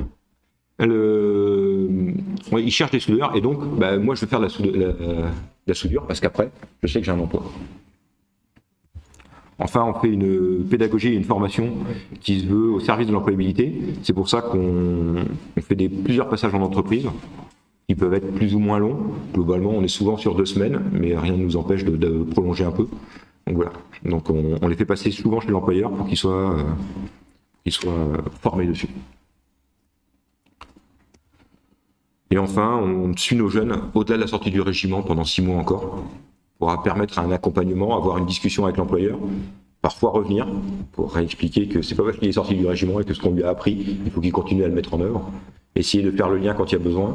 Pour ceux qui n'ont pas trouvé, leur donner un peu plus de temps pour trouver, en continuant à leur fournir des offres d'emploi, en les invitant par exemple quand il y a des job dating chez nous, etc. Voilà, on se donne 6 mois, c'est le délai qu'on a après la sortie pour leur avoir trouvé quelque chose.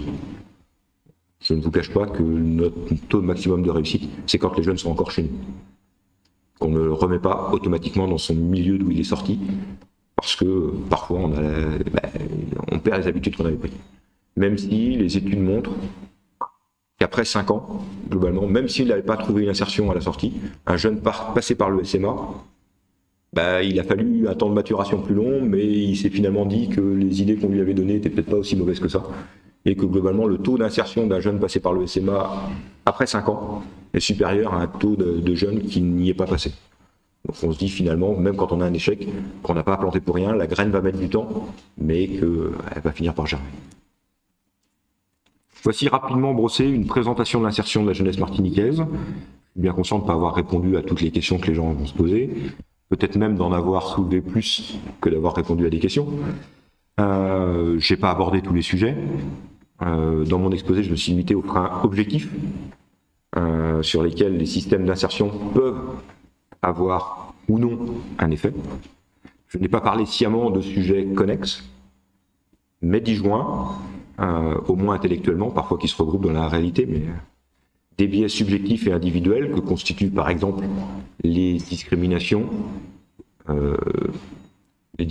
volontaires ou involontaires, quelle qu'en soit l'origine, de sexe, d'origine, de choses comme ça. Mais ça, c'est un autre sujet, traiter les discriminations, et qui disjoint l'insertion, et qui lui aussi mériterait une autre soirée si vous voulez débattre des sujets.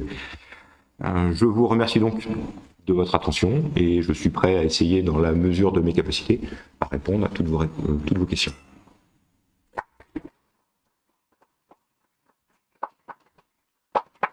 Lieutenant colonel, merci pour cette présentation très exhaustive, contrairement à ce que vous avez dit. Bon, le temps est court, on a démarré tardivement, il est déjà 19h23, donc on va prendre 7 questions maxi. On a réinvité le lieutenant-colonel une autre fois, mais on va essayer d'avoir des questions claires. On n'est pas dans la polémique, on a beaucoup appris, je pense. Donc, en tant qu'enseignant, on voit que vous parlez de 30% de taux d'illettrisme. Bon, moi, j'étais à 20, donc j'étais très optimiste. Oui, mais ceux qui réussissent viennent pas chez moi, donc on va considérer que la proportion est plus forte. Bon, en tout cas, je passe la parole à la salle pour poser des questions courtes. Et voilà. On se présente. Oui, Richard Roseman. Je voulais juste, quand vous avez parlé d'illettrisme, ça m'a rappelé les années 60 où il y avait des NSLE, c'est ni lire ni écrire, et des SLE, c'est lire et écrire. Ça représentait effectivement à l'époque, les NSLE c'était du 20 à 25%. Je parle en France, c'est pas en Martinique. Et les SLE, il y avait à peu près 30%. Et à l'époque, on faisait passer les certificats d'études, on avait à peu près dans l'armée 80% de réussite, c'était à l'époque du service national, le service militaire. Bon, la question que je pose, c'est que ça fait 10 ans que je suis au conseil d'administration du fonds GESIF, qui est devenu Transition Pro. Ça fait 10 ans que j'essaye de demander à tous les gens qui sont responsables les métiers en tension en Martinique. Or, j'apprends ce soir que vous avez tous les ans une réunion avec la préfecture qui n'a aucune compétence dans le domaine, et avec la CTM qui est censée financer la formation des pays pas.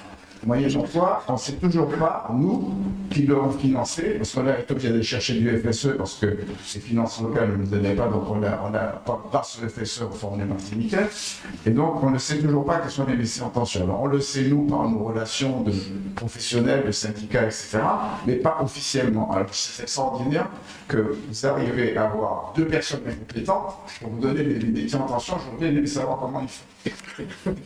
Vous n'êtes pas obligé de répondre. Non, je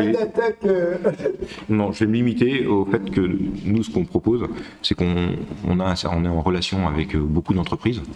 Donc au fur et à mesure de l'année, on récolte les besoins de ces entreprises, on en dégage nous des tendances. On ne dit pas qu'on a les solutions de on n'a pas les solutions de la Martinique, on a des solutions parce qu'on sait qu'on a des gens qui, tous les ans, nous demandent des soudeurs, tous les gens nous demandent. Donc on se dit, il y a sans doute de l'avenir pour une filière soudure. Je reste sur ma filière soudure, mais voilà. Donc c'était un sujet d'hier, hein, donc je suis assez pragmatique.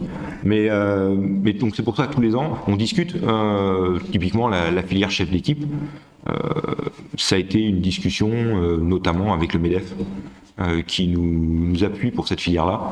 On a encore des rencontres fin janvier pour établir un parrainage entre un certain nombre de patrons et nos jeunes de la filière chef d'équipe qui globalement s'engagent à les suivre, s'engagent à les aider, à voir avec eux. Donc voilà, on est sur on adapte nos formations parce qu'on sait que derrière, on a des gens qui ont des besoins. Je dis pas que c'est un besoin à 10 ans, on n'a pas fait d'études pour faire des besoins à 10 ans, c'est parce qu'aujourd'hui, il y a des besoins. On sait et c'est un besoin qu'on sait qui va rester 2, 3, 4, 5 ans. On ne fait pas... pour donner un exemple, un contre-exemple, quand j'étais en Guyane, on m'a demandé de faire des gens pour faire des comment ils s'appellent, des affûteurs de scie. Des scies de scierie pour la forêt, quoi. On m'a dit, est-ce que vous pouvez faire ça au SEMA? Parce que j'étais directeur des opérations, globalement c'est moi qui ai la petite main à rédiger, à préparer ces conseils de perfectionnement. Et puis après une étude, avoir fait le tour des entreprises pour savoir, il y a un besoin de 3 affûteurs de lame en Guyane. Sinon, je ne forme pas 3 affûteurs de lame par Guyane. Parce que l'investissement, le besoin d'un formateur pour 3, non, on va continuer comme c'est actuellement, c'est-à-dire on va envoyer à la limite des jeunes en formation en métropole, parce que là il y a un besoin en tout sur la métropole, il y a peut-être qu'un ou 2 centres, mais ça suffit et on les fera revenir. Mais on n'ouvrira pas une formation, pour donner un contre-exemple. Et c'est bien ça, nous, quand on parle d'adaptation, c'est savoir qu'à un moment, on ne fera pas tout, et donc choisir les formations qui répondent vraiment aux besoins. Très bien. On va essayer d'avoir des réponses aussi, si on veut. Le professeur Aimé Charles Nicolas nous fait l'honneur d'être avec nous ce soir. Merci. 36 heures pour demain. Pour demain. Il est avec nous. Oui, merci. Je vous remercie beaucoup pour cet exposé qui témoigne d'une connaissance très approfondie de ce processus d'intégration, d'insertion professionnelle et sociale. Et dans ce que vous avez dit à propos des freins, moi, en effet, à la fois de ces freins extérieurs, mais aussi de freins historiques, de l'histoire familiale, des freins psychologiques aussi. Et je me dis, quel est le mécanisme, comment avez-vous fait pour pouvoir permettre à ces personnes qui ne sont pas seulement illettrés, le contexte de l'illettrisme, mais souvent un contexte psychologique, familial, extrêmement défavorisé, souvent. Et donc, arrivent chez vous des gens qui sont handicapés sur le plan social, professionnel, mais sur le plan psychologique, etc. Donc moi, l'impression que j'ai eue à vous écouter, c'est que l'un des outils majeurs de votre réussite, parce que il faut bien dire que là, vous réussissez là où beaucoup ont échoué, le système, ici, le système éducatif, le système pédagogique a échoué, eh bien, il me semble que le cadre militaire a joué un rôle considérable. Est-ce que vous pourriez développer un peu l'idée de ces valeurs que vous inculquez, de cette fierté d'appartenir à un régiment de l'excellence? Parce que je crois que c'est une... enfin bon, bref, vous arrivez à faire, à modifier en quelque sorte l'estime de soi, là où on n'a pas réussi dans la société. Alors, les cultures, les valeurs, le système militaire, pour une partie, favorise le groupe sur l'individu. Et c'est cette fabrique de la vie en collectivité qui parfois a manqué, parce que manque du repère, manque de l'autorité. Ce que je constate, c'est qu'une partie des jeunes ne sont pas en refus d'autorité, ils sont en absence de connaissance de ce qu'est l'autorité, en fait. C'est un petit peu paradoxal. On leur a jamais dit non, on leur a jamais fixé les limites. Et finalement, une fois qu'on a fixé les limites, on s'aperçoit que, je peux me confirmer, on est très libre dans les limites. C'est pas la prison. Voilà. Il suffit juste d'avoir les limites. Une fois que la personne a compris que si chacun se lève à l'heure qu'il veut et se couche à l'heure qu'il veut, la vie est juste impossible dans une chambre à 6. C'est pas possible. Il faut que tout le monde se lève en même temps, se couche en même temps, parce que sinon, personne ne dort dans le truc. Si tout le monde ne va pas manger en même temps, c'est impossible pour un cuistot de faire à manger pour 600 personnes. Quoi. Donc, voilà, même à celle, enfin 600, si tout le monde va quand il veut, c'est compliqué. Donc voilà, c'est juste inculquer ces valeurs de base. C'est pas, on n'est pas sur des valeurs, je veux dire, on pourrait s'imaginer des grandes valeurs d'amour de la patrie, de sacrifice pour la patrie. C'est pas du tout ça notre mission, c'est pas du tout ça notre objectif. C'est de faire le groupe, parce que le groupe permet de structurer la personne. D'ailleurs, parfois on a le groupe, le régiment est composé de compagnies, pour ceux qui ont fait l'armée il y a quelque temps, et que c'est peut-être encore des souvenirs. Un régiment est composé de compagnies, chaque compagnie ayant sa couleur. Quand vous parlez certains des jeunes, ce sont les rouges, et ils sont non, et ils sont pourtant différents des jaunes. Et parce que chacun étant placé d'un côté de la place d'armes, je veux dire, il y a les rouges, il y a les jaunes, il y a les bleus, il y a les verts. Et autant moi je parle du régiment, c'est mon travail, mais eux, ils parlent quoi entre eux? Ils se parlent, c'est ça, de la compagnie. Plutôt que Voilà, donc le groupe, par sa création, permet de structurer un certain nombre de jeunes, par la vie en collectivité, par les règles qu'il impose. C'est ça qui permet de restructurer un petit peu la personne. Pour ceux dont les freins psychologiques sont un peu plus importants, et ben c'est pour ça qu'on a justement créé en 2019 ce pôle avec la psychologue. On ne résout pas en un an les problèmes, mais ne serait-ce que d'avoir pris conscience, de l'avoir pu lui donner, lui disant « tu as un problème ». Donc on va t'inscrire auprès d'une structure qui te permettra de gérer ce problème, qui te permettra d'avancer sur ce problème. C'est déjà la moitié de la solution, d'avoir pris conscience qu'il y a le problème. Voilà, je ne sais pas si j'ai répondu à votre question. Oui, merci. Une autre question. Monsieur Dorinel. Oui, bon. Tout d'abord, je voulais vraiment vous féliciter, enfin les deux, parce que j'ai été très ému par le témoignage de la stagiaire. J'ai oublié votre nom. Jamila. Et c'est vraiment un parcours exceptionnel et qui témoigne de vraies qualités humaines. Et c'est un peu ce que je retiens. C'est pas une question que je vous posais, c'est vraiment un témoignage que je veux vous faire. Le RSMA, en réalité, offre des savoir-faire, des savoir-être, et révèle des pépites. Et moi, j'ai autant d'admiration pour l'organisation menée que pour les jeunes qui font le choix de venir chez vous. Et c'est forcément cette capacité de franchir le seuil, la barrière de ce qui peut exprimer l'armée, témoigne pour ceux qui franchissent ce pas d'une vraie démarche volontaire et au fond de vraies qualités humaines. Enfin, je trouve qu'il y a cette dimension, et ce que j'apprécie particulièrement dans le travail que vous faites, c'est que contrairement aux idées reçues qu'on pourrait répandre, votre travail consiste à trouver la pépite et à valoriser la personne.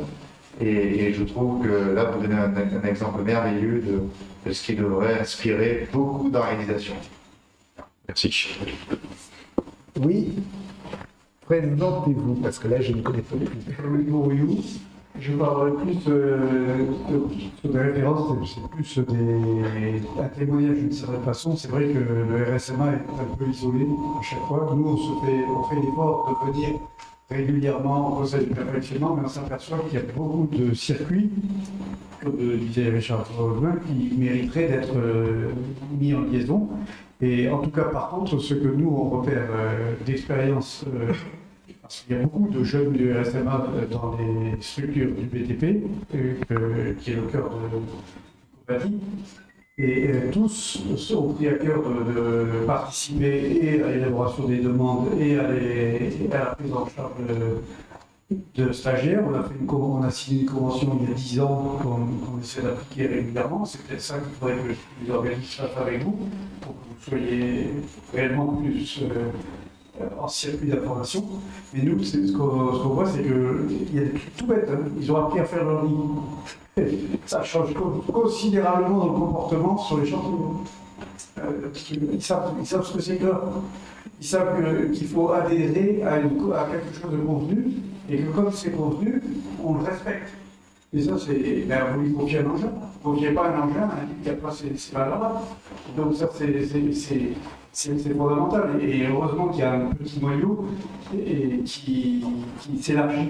Moi, j'ai toujours en mémoire l'épisode où ils avaient été aidés à la reconstruction d'une école, je crois que c'est à Grenade.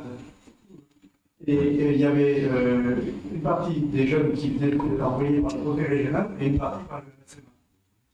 Au départ, c'était vraiment les gars du côté régional, c'était n'importe quoi. Au retour, 3 semaines après, tout le monde en entre. Tout le monde en entre, tout le monde s'accorde. C'était impressionnant. Donc ça, c'est le témoignage qu'il faut donner. Et effectivement, il y a beaucoup de métiers qui mériteraient d'être regardés. Peut-être qu'on revoit cet aspect comité de perfectionnement. Là, je vous ai parlé tout à l'heure de cette demande que j'ai pu collecter sur la micro-informatique et l'électronique, parce qu'on n'a pas besoin de gens qui sont bac plus 10 là-dedans. Et au contraire, s'ils sont bac plus 3, ils s'ennuient dans cette société, dans les petites bases de zones qu'on est tous obligés de faire. Donc dans les petites structures de 3-4 personnes, ils seraient preneurs de gens, entre guillemets, sans les obligeant, bas de gamme. Ceux qui ont un peu plus d'ambition, ils peuvent évoluer, etc. Mais à partir du moment où ils sont seuls passés de formation, moi, ces gens-là m'ont dit, si c'est des gens rigoureux, calmes, respectueux des règles, etc., je leur fais faire de l'informatique électronique. Si je ne suis pas sûr que le type va péter un plomb ou faire ça à sa fantaisie, je ne lui confie rien du tout. Donc voilà, je vais faire ces bonnes amis. Il y a une question, Yvon Joseph Henry, après monsieur. Enfin, il y en a 3 là. Alors, je vais prendre les 3 dernières parce que leur tour. Moi, ce n'était pas une question, c'était à propos de ce qui a été dit. Je pense que c'est une réforme de la société qu'il faut. Oula, je ne fais pas de réforme de la société, moi. Je suis professeur à la retraite, j'ai travaillé à Angers et j'ai connu le Britannique des militaires. Et quand on allait faire passer le baccalauréat, je peux vous dire que c'était impressionnant. Impressionnant. Merci, témoignage. Il y a un monsieur derrière. Non, Stéphane, j'ai utilisé voici 10 ans, j'ai eu la chance d'avoir 2 assistantes issues du RSMA en Guadeloupe, je les connaissais bien votre homologue à l'époque. Effectivement, la rigueur et le savoir-être faisaient la différence. Et pour pouvoir intégrer les gens et mieux les former, c'est beaucoup plus facile. Ça, je vais vous le dire. Ensuite, il y a quand même une question qui se pose pour vous, c'est le solde net d'emploi dans un pays comme celui-ci. Et pour bien connaître les métiers en tension, vous parlez soudeur, réfugeur, flotteur, c'est des gens qui peuvent s'exporter n'importe où. C'est des gens qu'on recherche en métropole, sur des chantiers navals, sur la réflexion nucléaire. Donc c'est des choses que les gens peuvent s'exporter, parce que la problématique ici, via Covid, via d'autres problématiques, c'est qu'il faut pouvoir trouver un travail. Et que si c'est pas ici, c'est peut-être aux États-Unis, au Canada ou en France. Et je pense que cette action-là est une action qui peut donner sur votre objectif socio-professionnel une réelle opportunité aux jeunes pour pouvoir avoir un emploi durable qui doit aller chercher. Marc. Marc Philippe, vice-recteur du lycée Joseph Dobel. Donc, ma question sera nécessairement liée à celle de vos rapports avec l'éducation nationale. Je sais que dernièrement, vous avez signé une convention avec le rectorat, avec les instances académiques. Mais est-ce que vous pouvez approfondir un petit peu, parce que vous n'avez pas parlé beaucoup de votre exposé. Non. Alors, je n'ai pas parlé de tous nos liens avec... parce qu'on a des conventions et des liens avec de nombreux acteurs, hein, notamment donc, l'éducation nationale. Premier de ces liens, c'est que le régiment accueille en son sein 3 professeurs détachés de l'éducation nationale, justement pour assurer cette remise à niveau sur les savoirs de base. Et donc, voilà, on les accueille chez nous, et ils sont intégrés au régiment. Donc ça, c'est le premier et le principal de nos liens le plus quotidien. D'ailleurs, puisque nous on fait passer le CFG à tous nos jeunes qui n'ont aucun diplôme, le CFG étant le plus bas diplôme de l'éducation nationale pour les gens qui n'ont pas le brevet des collèges. Dans ces liens, j'en mettrai 2 en particulier. Tout d'abord, on accueille depuis quelque temps, ça a été lancé, des classes pour des pour des séances, alors si on veut faire un peu riche et moderne, on va dire de team building. On peut faire sa version française. Ouais, de travail en équipe et de cohésion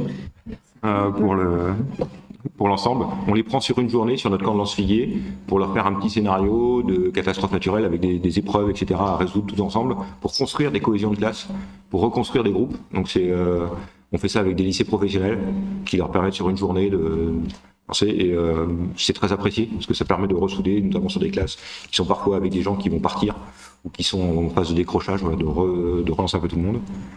Et là, on est en réflexion. Donc là, c'est pas encore fait, mais justement, quand je vous parlais des 16-18 ans, d'ouverture d'une filière, on est en train de voir les modalités, les formations, pour éviter le décrochage. Voilà, l'objectif. C'est de prendre des jeunes qui sont en voie de décrochage au sein de l'éducation nationale. Donc ça c'est en lien avec l'éducation nationale, pour les remotiver, refaire de la motivation, refaire des savoirs de base, de l'acquisition de savoir-être, pour les permettre de revenir dans l'éducation nationale et de terminer leur CAP, leur formation en cours. Et plutôt que de recueillir à 18 ans des jeunes décrochés depuis 2-3 ans, voir comment est-ce qu'on peut essayer, alors sur des jeunes plutôt de 17 ans, etc., de les maintenir dans le système scolaire en leur faisant chez nous, en continu, par intermittence, on est en train de voir les modalités pour essayer de faire une petite formation complètement en formation humaine pour remobilisation dessus. Voilà un petit peu les exemples de partenariats qu'on a ou qu'on est en train de développer avec l'éducation nationale. Dernière question. Alors, pour par exemple les petites formations qu'on a dit là sur une journée, on a une convention avec le rectorat et on a reçu les proviseurs d'un certain nombre d'établissements. C'est le rectorat qui a fait la liste, hein, c'est pas nous. On sait pourquoi. Dernière question, et brève. Oui, brève. C'est une suggestion. D'accord. Dans l'armée, un homme seul est un homme mort, on disait ça jadis. Oui. Nous vivons à l'époque des réseaux.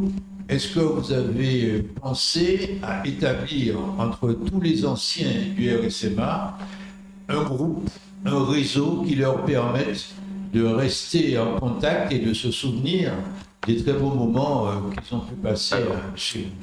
Alors, un réseau SMA, ce serait à mon avis... Il existe une amicale des anciens du SMA, voilà, qui, alors on va dire, depuis 1 an, on vient beaucoup moins, parce que vu leur moyenne d'âge et vu la situation sanitaire, on a décidé qu'on ne serait pas une source de danger pour eux, voilà. Donc on a un petit peu distendu les liens, mais je dois les rencontrer normalement la semaine prochaine ou la semaine suivante.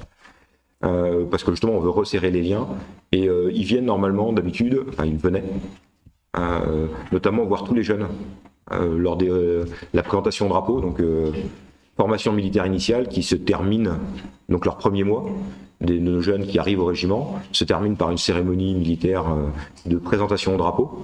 Et normalement, les anciens venaient assister à cette cérémonie pour pouvoir justement échanger avec les jeunes, leur parler, etc. et maintenir le lien. J'avoue qu'avec les jeunes générations, il est beaucoup plus difficile de maintenir le lien. C'est pas grave. On est sur les réseaux sociaux. Je vois mon capitaine au fond de la salle, qui est celui qui tient le compte Facebook du régiment, le compte Instagram, etc. Et voilà, on diffuse, et on sait que ça diffuse. Enfin, je veux dire, pas directement, pas machin, mais on sait que ça se répand, etc., que ça met un peu de temps, mais voilà. Après, on a parfois des jeunes qui nous font des retours, on a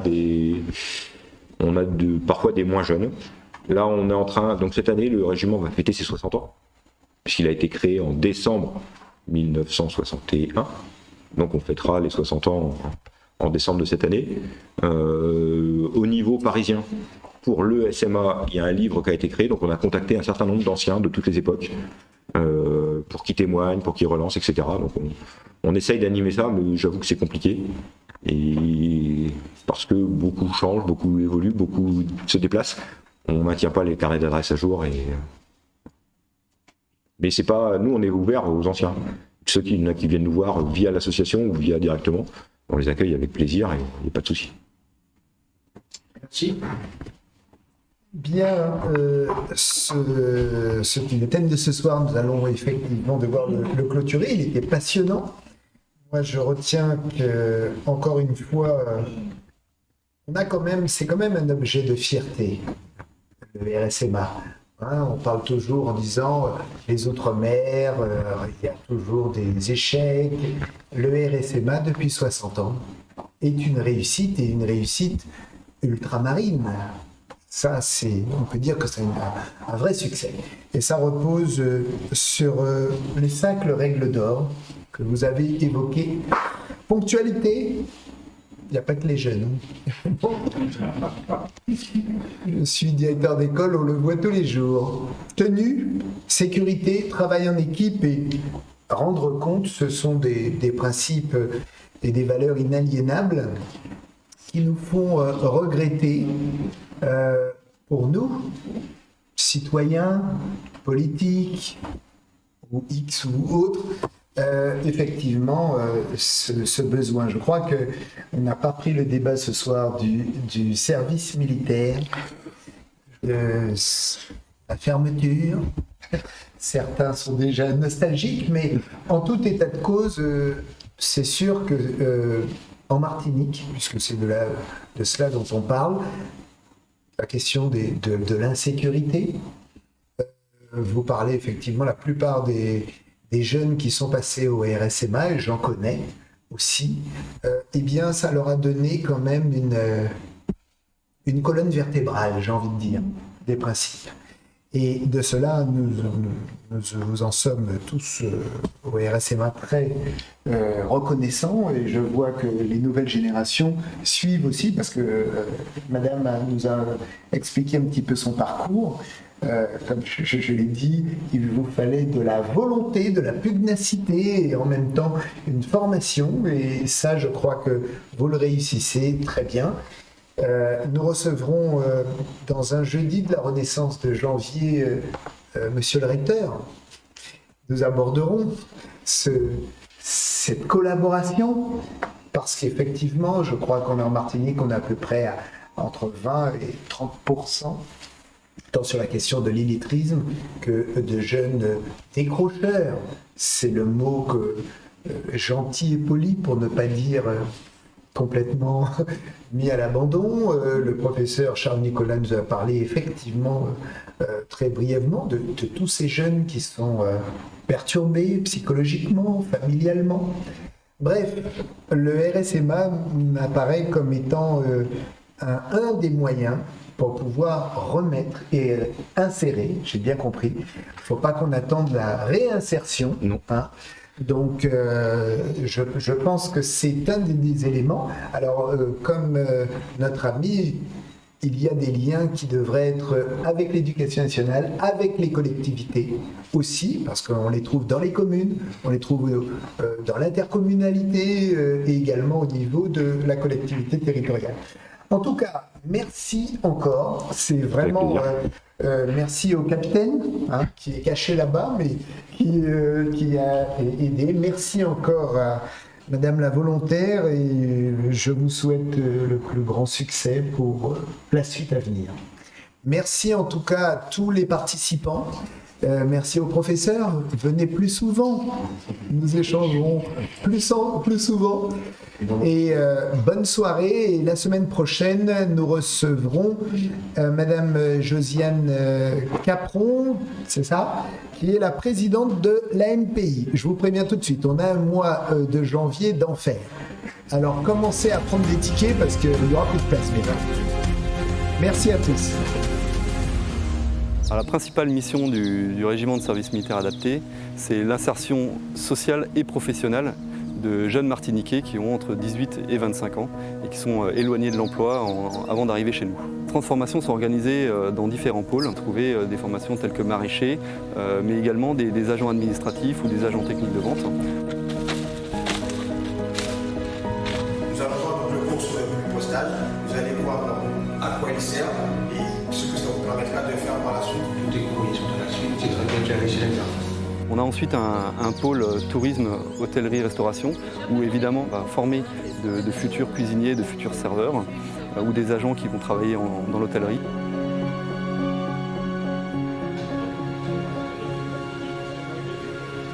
Nous avons également un pôle BTP, travaux publics, où on va former les jeunes aux métiers du bâtiment, à la maçonnerie, au carrelage, mais également sur des métiers de travaux publics.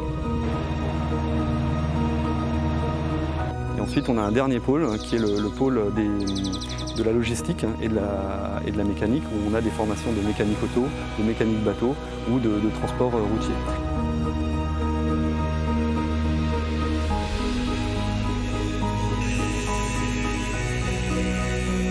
Je suis venu apprendre le métier de plombier. Cette formation récemment m'apportera déjà un respect envers moi-même, mais en autrui. M'apprendre à me débrouiller seul, à être indépendant, surmonter les étapes de la vie qui sont vraiment pas faciles. Et puis peut-être sortir d'ici avec un CDI ou autre. J'ai appris à avoir le respect des autres et à écouter les autres. La pédagogie du RSMA est assez particulière parce qu'elle est physique.